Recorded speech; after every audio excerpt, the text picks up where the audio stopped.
Evo may be in full swing, but it's not just about fighting games this week. You're watching the Podium.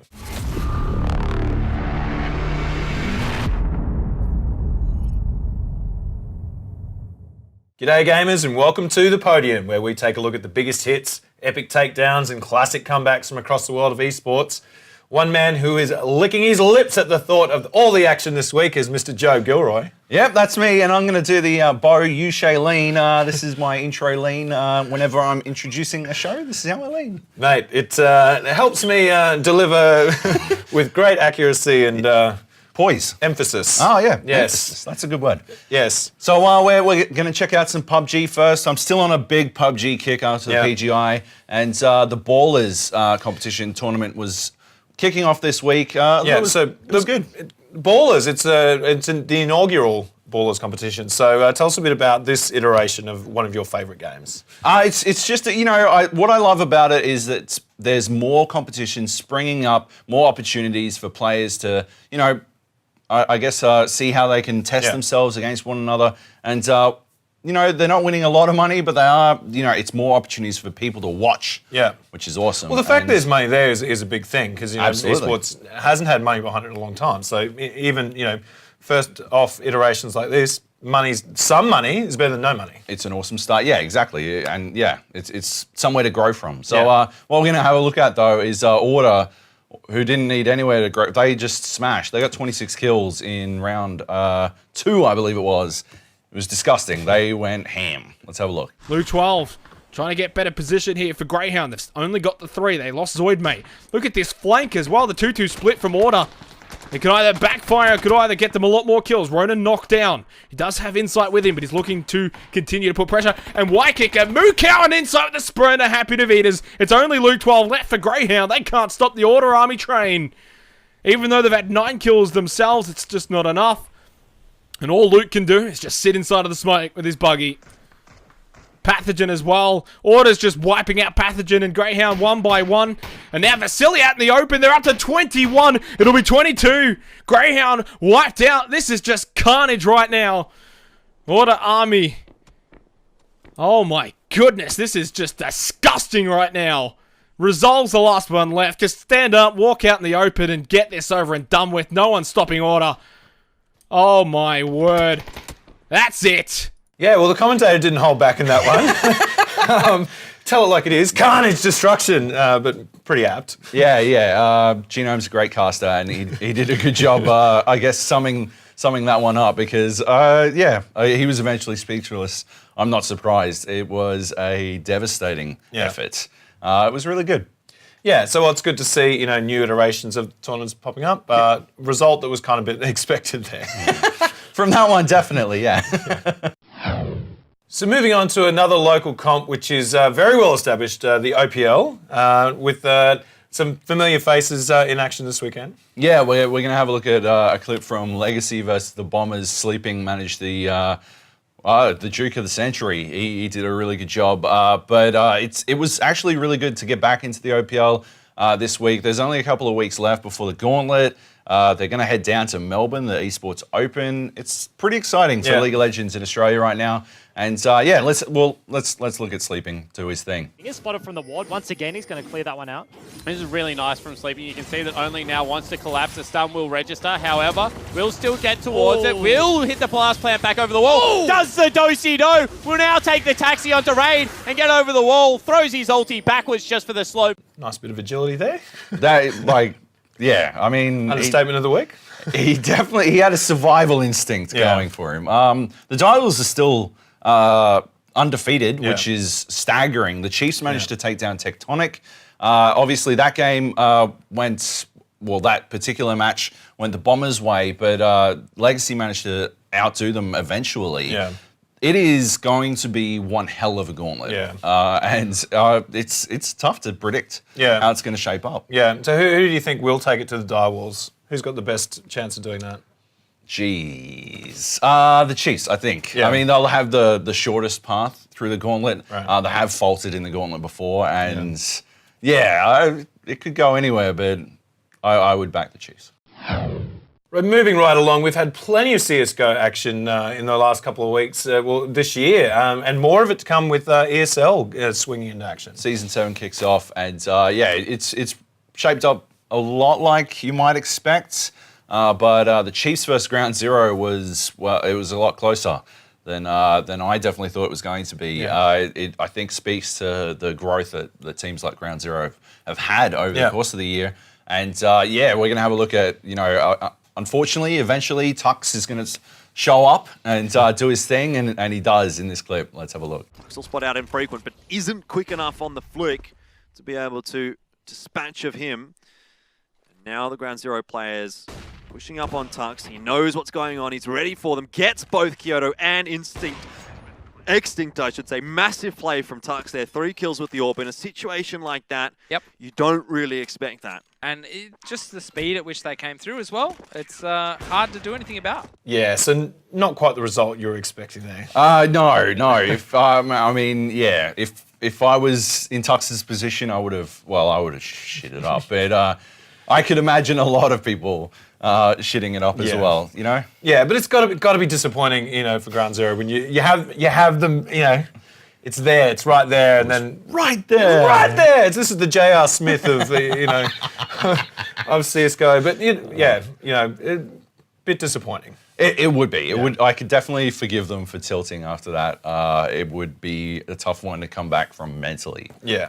But you know, so ESL now back in action. You know, what are you expecting from you know, the rest of the contest? I mean, we've already seen some great games, obviously, but yeah, we're going to see the best teams in Australia compete. They've got Order, they've got Tainted Minds, the Chiefs, and Greyhound. Those are the big 4. But a lot of the other up and comers, you know, Ground Zeroes, SIF are competing, and you know, even other teams below them are competing as well, and they're playing hard. And so I think it's going to be awesome to see the kind of experience they get, the kind of tests that they prove against the best teams in Australia. And yeah, it should be fantastic. I mean, I love watching what ESL put together each time they do one of these. So yeah. Do you think the appetite will grow with? You know, we've seen Gfinity wrap up a few weeks ago. You know, with their CS:GO component.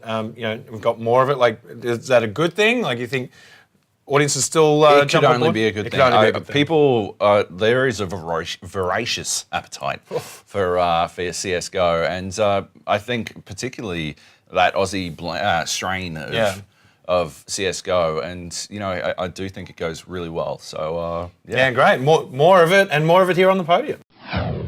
So it wouldn't be a wrap up of all the greatest action in esports if we didn't take a look at Evo. It's true. Evo was on this past week in Las Vegas, and yeah, there were a lot of Aussies over there competing. It's difficult. It's difficult to get all the clips that you want every single time. You want to watch everyone compete at all times. Sometimes it's harder than you think, and then at other times something happens that you just sort of can't really pass up. This is not an Australian clip. This is one of the most spectacular battles I've ever seen. Dragon Ball FighterZ. It's a game that I've been hyped for ages, and yeah, it went down to Sonic Fox versus Go One in the, I think it was the winners brackets finals, and then yeah, it was bananas. Let's have a look. Basically, Go One summons Shenron to try to stay in this game. He summons a dragon to grant him a wish in an effort to stay alive, and Sonic Fox is having none of it. Let's have a look. He can summon Shenron if he gets a hit. Oh! He's scheming. I want to see it so bad at Evo. Let me see Shenron. He's gonna get Shenron! Oh my goodness! Bring the character back! Bring it back! He's gonna get Shenron! Okay. Oh my Does he take goodness! Sparking or does he take the other character? Bring the character back. Bring back. Restore my health. Okay, we take that. We take that. He gets the whole thing. Yes! Yes! He is healthy! Oh, into the level 3. Into the level 3, please. Don't even play with it. Extend that. All right, Big Bang. All right, we take it. All right, Koichi's still alive. Koichi, are you freaking serious right now? Oh, that's a big challenge, but he has got so much health to work. That would have killed before. He'd already been dead. No, it's true. And look at that. You already know Sound Effects is going to extend this fully. Damn, that's crazy. You got to work overtime on the health bar. Yeah. With the Revenger Assault. That damn dragon always meddling. Always meddling. Everybody want to be greedy for the Dragon Balls. For sure. Absolutely epic. So I haven't followed a lot of Dragon Ball, but one thing I really loved about that was that you could hear the crowd in it as well. Yeah. And it was like, it just was added so much to that. I'm like, I definitely need to be watching more Dragon Ball. Yeah. Like the hype out of the crowd was bananas. Yeah, it was something you could feel, Yeah. and it was fantastic. What's even better is that Go1 like blasted through the losers, went straight back into the grand finals where he faced Sonic Fox again, and destroyed him in the reset. Reset immediately. And then Sonic Fox switched on. There was like they switched sides, and there was he switched back on. Go1 summoned Shenron again. It happened again. You hadn't seen it. You just don't see it. Yeah. People don't use the dragon in Dragon Ball. They don't use the Dragon Balls. And he did it twice. It was ludicrous. It was wonderful. Sonic Fox won though, so Yeah. I mean, yeah. Despite all the superlatives. Yeah, fine. Oh, he was throwing them like Dragonfire, but amazing, spectacle in it. It was, and obviously the crowd was hype as balls for it. It was huge on Twitch. Yeah. It blew up. It was I think scored the record for the most viewers on Twitch for a fighting game. Yeah, well, I mean, it was what I was kind of alluding to before was just the visual, the audio, like just everything there, like the contest. Yeah.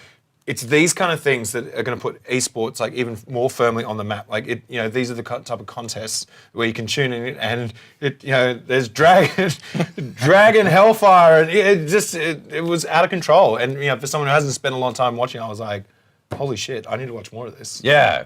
I mean, and like it does lend itself very well to that viewer experience. Like there is obviously the spectacle, but there's also the tight, quick rounds and the personalities. I mean, it's something we saw out of Gfinity a lot. The personalities that shine through and all that kind of stuff. It does lend itself quite well. I mean, there were some battles at Evo that did not lend themselves very well to the spectator experience. Smash 4 in particular was not fantastic. But like take the good with the bad. Exactly. And I think when people are about that competition, about that. About growing their scene, it can really reflect positively for everyone involved. So there you go, another great week of action, but more to come this week, and we'll see the usual suspects, two of the big local comps with ESL and OPL. Anything in particular that you'll be tuning into? Those two. Those two. Thanks, Bo. Yeah, good one. I will definitely be tuning into the OPL this week to see how it all shapes up. There's not a lot of time left, and it should be, really, really good to watch. So, yeah. Yeah. And, of course, you can catch all the action by tuning in here to the new Dragon Ball Z Podium, where we cover all Dragon Ball Z action week in, week out, as the newest fanboy, Dragon Ball B.